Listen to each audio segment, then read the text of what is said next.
शिकायतें पति पत्नी के लिए।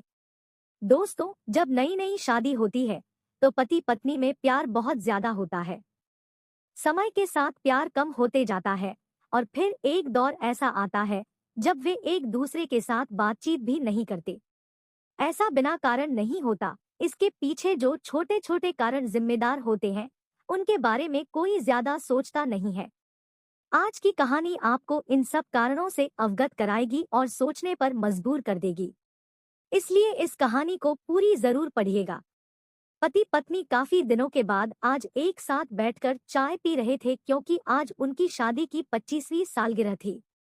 पहले की तरह वह अब साथ में समय बिताते नहीं थे, ज्यादा साथ में एक दूसरे के पास बैठते नहीं थे। पता नहीं किन कारणों से उन दोनों के बीच की दूरी बढ़ती ही जा रही थी। चाय पीते पीते पत्नी ने चुप्पी तोड़ते हुए कहा, मुझे आपसे बहुत कुछ कहना है, आपको बहुत कुछ बताना है, लेकिन अब हमारे पास एक दूसरे के लिए समय ही नहीं है। मैंने इस बारे में बहुत सोचा है और मैंने इस सिचुएशन से निपटने का एक उपाय निकाला है। अगर आप राजी हो तो बताती हूँ। पति ने सिर हिलाकर हामी भरी। पत्नी ने टेबल के ड्रॉअर से 2 डायरी निकाली और बोली, मैं यह 2 डायरी लेकर आई हूँ, एक आपके लिए और एक मेरे लिए। आज के बाद हम दोनों को एक दूसरे से जो भी शिकायत होगी वह हम अपनी अपनी डायरी में लिख कर रखेंगे। 1 साल बाद जब हमारी 26वीं एनिवर्सरी आएगी तब हम उसे खोलकर पढ़ेंगे। तब हमें एक दूसरों की उन चीजों या आदतों के बारे में पता चलेगा जो हमें नहीं पसंद है और हम उन्हें सुधार पाएंगे या कोई उपाय कर पाएंगे। पति को भी पत्नी का आइडिया पसंद आया और उसी दिन से डायरी में लिखना शुरू हो गया। देखते ही देखते 1 वर्ष बीत गया और 26वीं एनिवर्सरी का दिन आ गया। पति पत्नी दोनों ही डाइनिंग टेबल पर बैठकर चाय पी रहे थे और पास में दोनों की अपनी अपनी डायरी रखी हुई थी जो उन्होंने एक दूसरे के साथ बदल दी। चाय खत्म करके पहले पति ने पत्नी की डायरी पढ़नी शुरू की।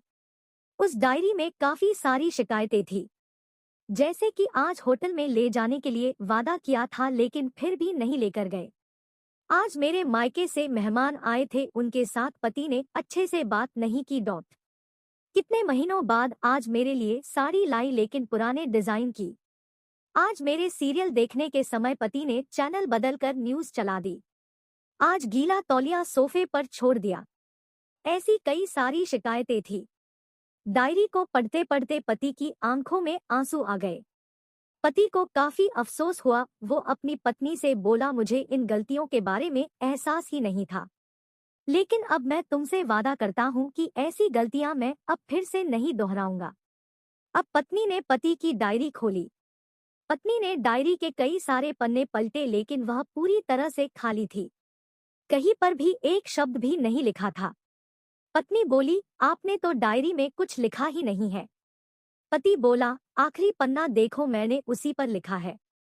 उस पन्ने पर लिखा था, तुमने मेरे लिए और मेरे परिवार के लिए इतने सालों में जो त्याग किया है और हम सबको जितना प्यार दिया है, उसके आगे मैं तुम्हारे खिलाफ इस डायरी में कुछ भी नहीं लिख सकता। और इससे भी जरूरी, मुझे कभी तुम में कोई कमी देखने की इच्छा हुई ही नहीं। ऐसा नहीं है कि तुम में कोई कमी नहीं है, लेकिन तुम्हारे प्यार, समर्पण और त्याग के आगे तुम्हारी कोई भी कमी बहुत छोटी है। मेरी अनगिनत गलतियों को नजरअंदाज करके तुमने इस कठिन जीवन में मेरे साए की तरह साथ दिया है और हमेशा मेरे साथ खड़ी रही। तुम ही बताओ, कोई भी अपने ही साए में दोष निकाले तो निकाले कैसे? अब पत्नी की आंखें नम थी।